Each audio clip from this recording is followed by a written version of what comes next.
Hello mga sissy, another day, another dollar. So ang tinatanong niya, ano pong mas maganda? Costco or Sam's Club? Ito yung mga grocery dito sa Amerika mga sissy. So, parang SNR to sa Pilipinas. So personally kami, sa Costco talaga kami nag-grocery. Ang problema sa Costco mga sissy, sobrang bulto-bulto. So, sobrang laki ng items. If you're a family of 4, 5, 6 members of family, that's great. Kasi makakasave ka talaga if you spend bulk item. Like yung tray, hindi lang isang dosenang tray, like 24 pieces na. And then, if you do the soda, the milk, yung mga meat, ayan, dyan talaga kami sa Costco kasi mas mura talaga dyan.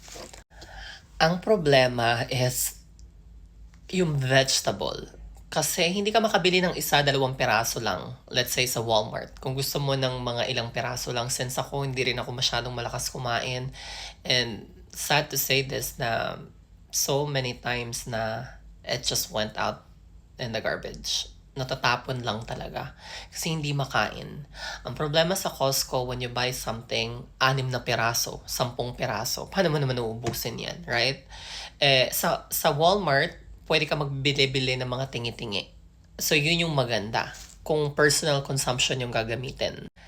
Pero, kasi magpapadala ako ng balikbayan, sa Costco talaga ako bumili, katulad nito mga sisi. Ayan yung gamit ko. So, ayan. So, dito ako namimili sa Costco kasi mas mura siya. So, hindi naman ganun kalaki yung difference. Pero pag pinagsama-sama mo yun mga sisi, malaki talaga. So, halos makakatipid ka rin ng mga $10-20 in total. So, yung nag-grocery ko nakaraan, around $300. Pero kung bibilin ko siya sa regular na Walmart, siguro I'll probably spending mga $330, $350. Siguro mga $330 around. Kasi may mga difference talaga na $4-5 per item.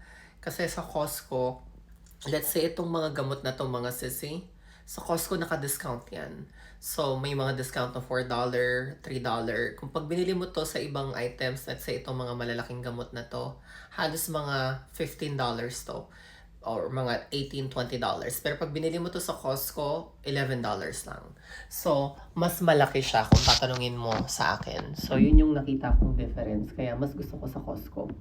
Pero ikaw, sisi, kung saan ka masaya, no? Pero kung ako, kung ipapadala ko sa Pilipinas, mas gusto ko sa Costco. Kasi kung bibili ka ng Nutella na dalawahan, na Spam, na mga peanut butter, kung ano-ano lang naman na gusto nila sa